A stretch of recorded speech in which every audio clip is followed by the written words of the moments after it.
Sebuah video memperlihatkan mobil terseret arus saat menerobos arus banjir di wilayah Bekasi, Jawa Barat viral di media sosial pada Selasa 4 Maret 2025. Dalam video yang beredar, tampak mobil putih jenis SUV itu nekat menerobos arus banjir. Sejumlah warga terdengar sudah memperingatkannya agar tidak menerobos. Namun pengendara tetap memaksa hingga arus banjir yang sangat kuat membuat mobil itu terseret.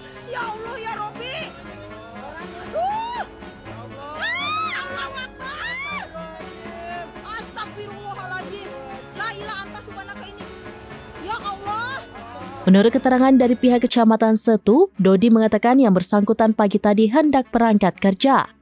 Warga sudah mengingatkan agar tidak lewat jalan tersebut karena terendam banjir dan arusnya cukup deras.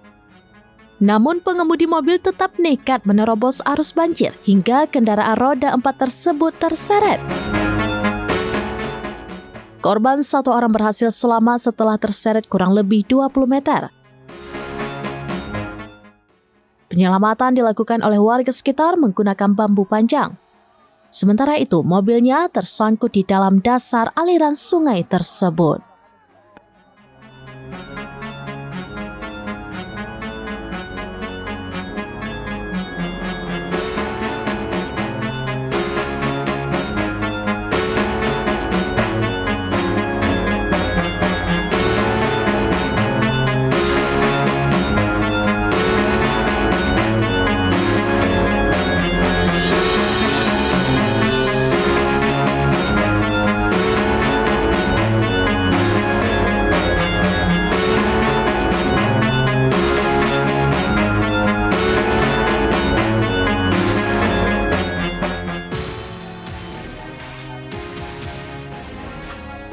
Download Tribun X sekarang, menghadirkan lokal menjadi Indonesia.